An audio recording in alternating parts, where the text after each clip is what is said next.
The following program is intended for mature audiences. A democratic republic of sports. The Sportsocracy with ESPN Asheville hosts Tank Spencer and Jeremy Greene. And welcome into the Sportsocracy. Tank Spencer and Jeremy Greene with you here in the Ingalls studio. And we continue our 2022 post-Senior Bowl 7-round mock drafts with the Washington Commanders. It's a new name, same team. Hopefully things will start turning around here for Washington. And look, this is a very talented team. They just need to add one major thing. Well, they have to tie the defense together, and they desperately need a quarterback. For their sake, I hope it goes exactly this way. At number 11, quarterback Sam Howell out of North Carolina. This is the most prepared to start day one quarterback in this draft, and it's not really all that close. Very mobile, number 7 rusher in the ACC this year, throws a great ball. There's a lot of people that judge the tape on him this past year. The line was a disaster. The entire receiving corps was decimated by the draft last year, and he lost both of his running backs, who, oh, by the way, both were drafted inside the first 110 picks last year. He lost a ton of talent. Oh, he sails balls to the end line. Well, okay, he's short. I will say he's a little short. You know, he's 6. I think he's right at 6 foot, about 220 pounds. Not overly fast, more quick than he is fast, but he's a confident kid. This is my number one quarterback in the class and has been since day one. Nothing in that has changed. Malik Willis probably has a higher ceiling. He has a drastically lower floor. This, to me, Sam Howell is the player that you were sold Baker Mayfield was going to be. I think he can be a day one starter, and he fits really nicely with this team. You can do a lot of RPO things with this kid. And between Antonio Gibson and Terry McLaurin and Curtis Samuel, I think he has the tools to succeed pretty quick in Washington. I would love him with all of those weapons. We've already seen what he can do with weapons. His first 2 years at Carolina, he threw over 30 touchdowns and only 7 interceptions in each season. So we know he's got high-level skills at the quarterback position. In the second round, pick number 42, shoring up some of the offensive line here with Nicholas Petit-Ferrer out of Ohio State. This is a player that a lot of people will say, but we took Sam Cosmi last year. Yeah, and Sam Cosmi should be playing guard. That's your solution to the Brandon Scherff problem. Scherff's going to leave. I don't see any way that you're going to pay him. And, yeah, he's a good guard. I don't think he's a top 3 in the NFL guard. And if you're going to pay him this way, he really needs to be. So, to me, you let Scherff go, you recoup the third-round compensatory pick next year, and you continue to build this team. You take Nick Petit-Ferrer, you put him on the right side, and you slide Sam Cosmi into guard.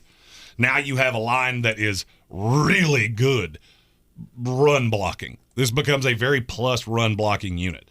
Petit-Ferrer, if he could burn the tape from Michigan, he would be a first-round pick. Yeah. Unfortunately, you can't, and I can't unsee the fact that Aiden Hutchinson absolutely ate his lunchbox. He's a much better run blocker than he is pass blocker. It's not a it is a technique thing, but it's not a technique thing. Let me explain what I mean by that. Nick Petit-Ferrer is freakishly strong. He's never had to develop moves, per se, as a pass blocker because he just envelops the vast majority of pass rushers. 6'5", 315. To me, he is an immediate starter and will be for a long time. Do I think he's ever going to be a Pro Bowler? No. But he can be a top 8, top 10 right tackle in the league and be there for an extended period of time. Footwork's good. The one thing is that he does play undisciplined. As I said, he's been able to just bully the vast majority of pass rushers that he has ever played against. Well, you're not going to be able to do that in the NFL. So he will have to round into shape, but I do think in Washington that is a good place for him to do that.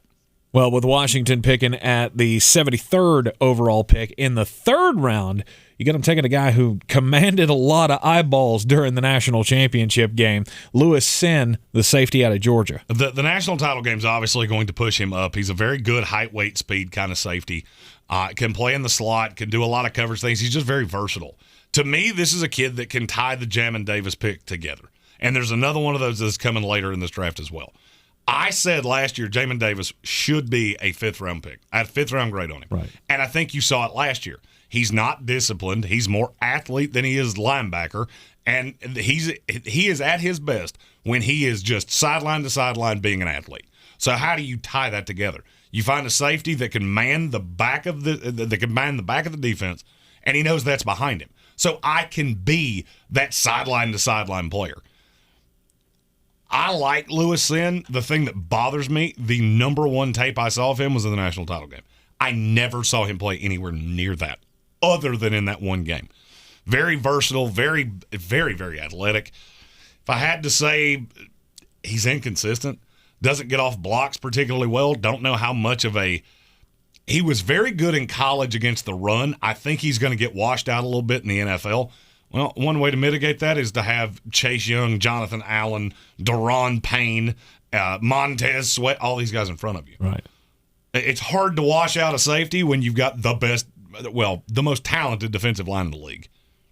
And we've already seen he can perform pretty well at times when he's got a lot of talent around him, and that's exactly what he would have in Washington. At number 111 overall, in the 4th round, you got him taking another lineman here. It's the center out of Boston College, Alec Lindstrom, whose brother Chris plays for the Atlanta Falcons. His ceiling is not nearly as high as his brother's was. This kid's more, if athletically, if his body was where his brain was, he'd probably be a 2nd or 3rd round pick. Problem is that he has athletic deficiencies to the highest extreme. He's a little light to be playing center, much better pass blocker than he is run blocker. I do think in time he projects as a starter in this league, but it's going to take a little bit of time. Good thing you already have a center. This would be a depth piece because you have had injury issues on the line. You're putting a lot on Petit Ferrer and Cosme to man the right side. This would just be I'm not going to say it's a depth piece. This is a guy that if the world goes to shit and the line has been bad, I know I can slot him in at a guard spot. I can slot him in at center, whatever the case may be, and he can solidify things.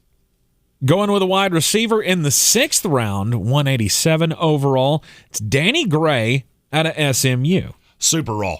This kid is super raw, but he has a very, very high ceiling. He looks like Antonio Brown. Like, you watch him play, the body type's the same, the play type's the same. The difference is he can't catch. He has very bad hands. That's useful. Bad thing is he gets open a lot. He'll do everything correctly, and then at the end, all you had to do is catch it. Kind of reminds me, sadly enough, of De'Ami Brown, who's already in Washington.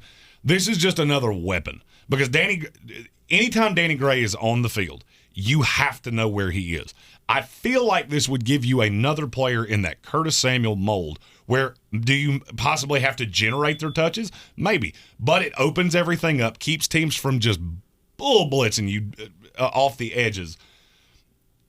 I really like Danny Gray. He's just a kid that you're gonna have to know. He's going to contribute in a special teams way early, probably 2 years out before he's a real any kind of impact on the offense because he needs to learn how to play the position.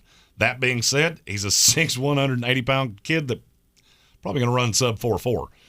Having that on your team has a value. Indeed it does. In the 7th round, 227 overall, here's a linebacker, Darien Butler out of Arizona State. I'm remiss to call this kid a linebacker because I don't really think he is. He's very small. He's going to be too small to play linebacker in the NFL at any down in, down out position. Now, we've seen this, Keanu Neal with the Cowboys, Isaiah Simmons with the Cardinals. There have been a series of these hybrid safety linebacker types. Darien Butler fits that to a T. Problem is that he's more athlete than he is football player because he doesn't do anything overly well. That being said, he's very instinctive, 6 foot, 220, going to run about a 4.7, plays much faster than that. Going to have to add some bulk. I'm hoping that doesn't take away he's not an elite, shifty type of linebacker, but he's very instinctual to the ball, very aggressive. That works out great on special teams. This is a kid that I think can come in and be your special teams captain in a year because he is that good, just flying to the football. Gonna have to learn to play the position, but I think in time, having a kid like this that's not stupidly athletic more instinctual next to Jamin Davis that could bring out the best in him. Washington Commanders hoping that things can turn around here. You got to get the quarterback in the room, and, well, with the number 11 pick, they'll have a chance to. Sam Howell out of North Carolina was the selection here for Jeremy Greene. We'll have to see where they go. This is, of course, another 2022 post-Senior Bowl 7-round mock draft from the Sportsocracy. Be sure to hit that subscribe button so you'll get all of our team-by-team videos throughout the season. If you liked these picks, if you didn't like these picks, if there's somebody you would like to ask me about as a fit on your team, be sure to leave those in the comments of this video. I answer them every day. There is a reason we will put out the round by round of this draft so you can see who went where to other teams probably next week. And that will give you a little more insight to why did my team not take this guy? Well, because that guy was gone 15 picks before you.